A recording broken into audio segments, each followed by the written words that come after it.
Make sure you check out Pod Living Design, ecopoddesign.co.uk. Well worth a look. Well, you don't need to tell me how special City fans are of the club that I love so much, and I meet so many of them, of course, during the season as I do my vlogs. One or two of them I've spoken to at length, only perhaps put a little bit in the match day vlogs. Here's a chance to just hear their stories in a fuller form. Hope you enjoy them. Robert Rossacone, Brooklyn, New York. I've been following City for me, seems like forever, 25 years. When I was a kid, I played soccer, football. My dad brought me home a black and red checkered Manchester City shirt. It's been a love affair ever since. I mean, what really made me fall in love with this team was the '99 season when they were down in Division 2 and the fight back at Wembley. I remember listening to that. You might have been calling it. I was listening to it in my college dorm room on internet radio, and that was 1999 when the internet radio wasn't very good and it kept going in and out during the penalty shootout. And I just caught the last kick. I think it was a miss. And Nicky Weaver, I hear Nicky Weaver's running around the stadium swinging his shirt. And I mean, it's been a love affair ever since. I've cried 3 times in my adult life. One was when my son Hudson was born. Say, hey, what's up? What's up? Once when my daughter was born. And then in 2012 when Kun Aguero scored that goal. This team has just meant the world to me, especially as a Brooklynite.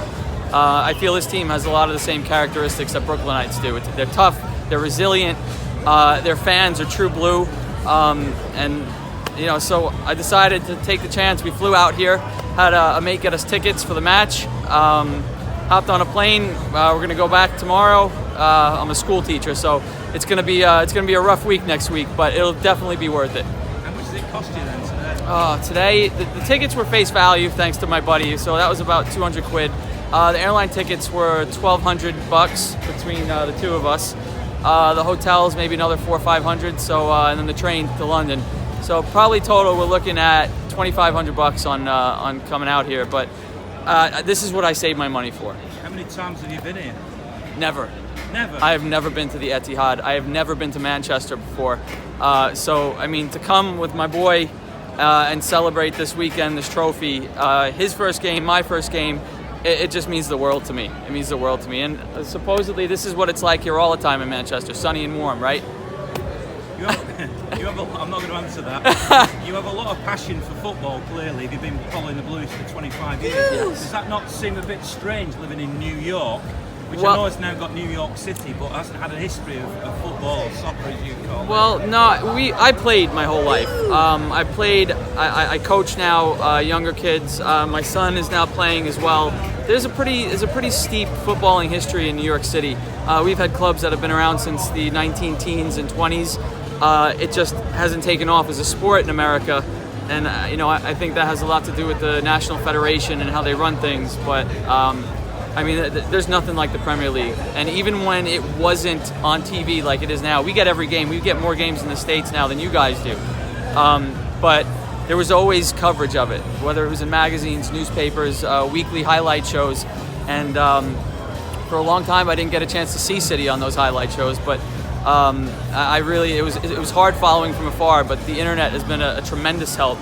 Especially in the early 2000s, just reading the blogs and reading the guys in the Man City site. It's incredible. So it was tough, but I love this team and I love this game. So that's why we're here. I'm assuming you're going to be at the game in New York then, pre-season. Unfortunately, we have a family beach vacation that week, and I was a little disappointed. Saw the tickets go on pre-sale, and I saw my wife, and she looked at me, and I said, "What?" And she's like, "That's the week we're away." So we'll be in South Carolina. Won't be too bad. I'll be on the beach having some fun. But unfortunately, I won't see them in New York. But we do have the sister club over there, New York City Football Club, which my youth club works in connection with. But I mean, it's not like this. It's nothing like this. Nothing is like this. So. Tell me you're a Mets fan. Absolutely, 100%. I'm from Brooklyn. I would have been a Dodgers fan if they didn't leave. But the Mets are our Dodgers, so yeah. Good. Dude, all right. You got lucky. Why did I get lucky? It usually rains like 3 times a week here. He said he wasn't going to tell him. It doesn't rain all the time here. Yeah, but it at least rains like 3 times a week. You got lucky. You got lucky. There's Hudson for you. Alan Howarth from Melbourne branch. Steve Barnsley, Melbourne, Australia, secretary. So you've come in for the game? Yeah, with the last 3 games we've come for the season.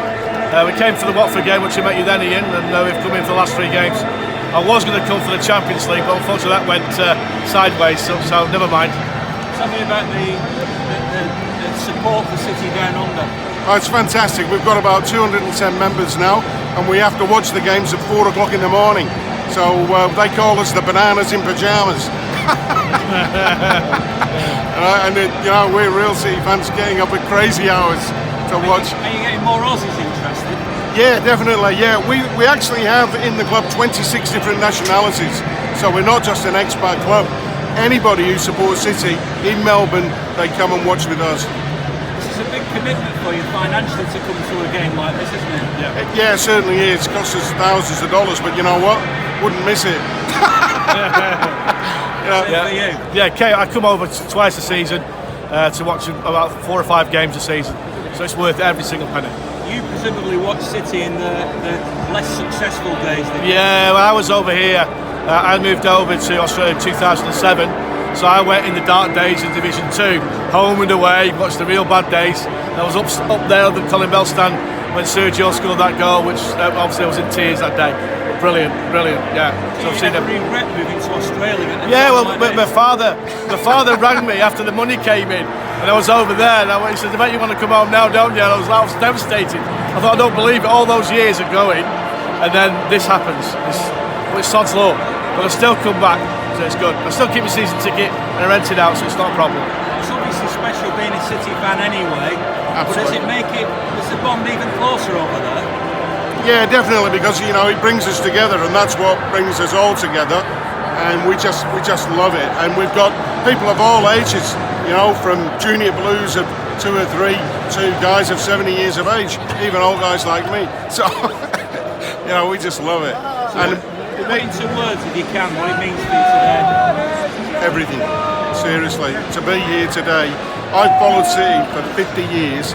I was there, fortunately, for the Mercer and Allison years, but I've never ever seen football like this.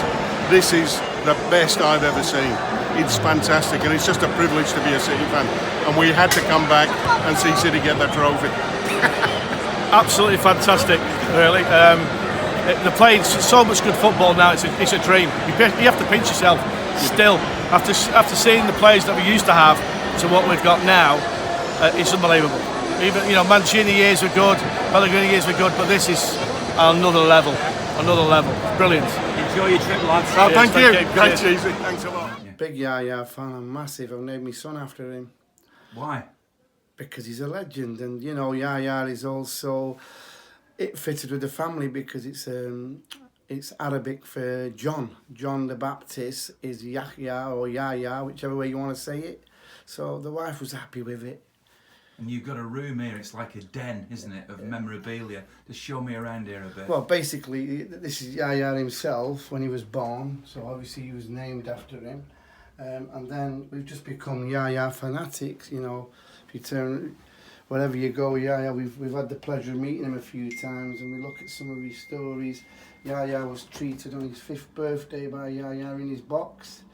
The man himself direct tweeted us and sent us messages, and we were honoured. And then he's given us a shirt virtually every year. We've known him. That powerhouse, as we know it, power and glory, that's what he is to us. And every year it's his birthday coming up, and we just do things that aren't probably normal to football fans, but they are to us. This is when we beat Liverpool on penalties at Wembley in the Capital Cup final.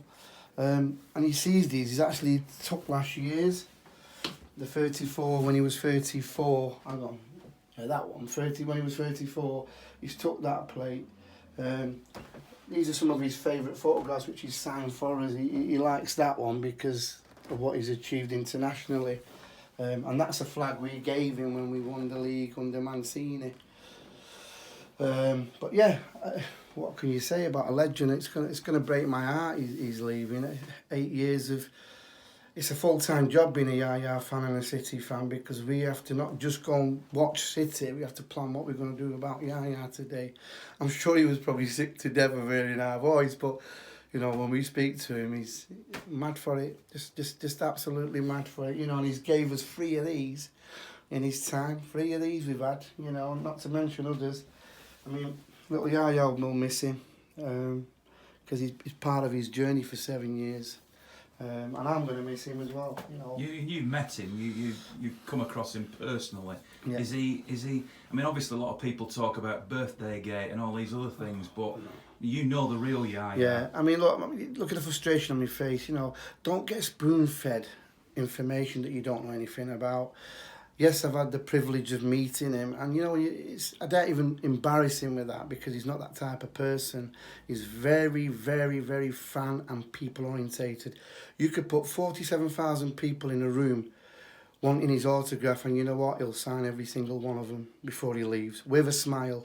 I mean, the man is just sheer, you know, passionate. If you look, he's very humble. If you ever look at some of the celebrations by this league when we won on Sunday, you know, he always takes a backstage. He's not into this look at me kind of thing, and he's very, very, you know, fans orientated. He thinks, you know, the song, he loves it. The Yaya and the Colo song is just, that'll go forever. I mean, my son goes to school sometimes and he's in the playground, you can hear it, yeah, and I'm thinking, oh man, he's a Liverpool fans, United fans, Stockport County fans, all types just singing that song. So it's a legacy in a way to even have that.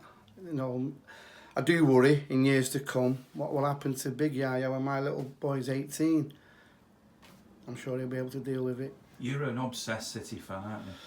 You could say that, yeah. I mean, people often question me about stuff on me. I you know, I work hard and I don't do certain things such as drink or smoke, so I spend as much as I can. I mean, people question why would you want to have your own replica trophy? Well, because I want it, you know. I wanted it. I want my room to look like as if when I watch football at home, which is very rarely, it's like being in a studio, and it's like you could do much. I feel like I'm part of the whole.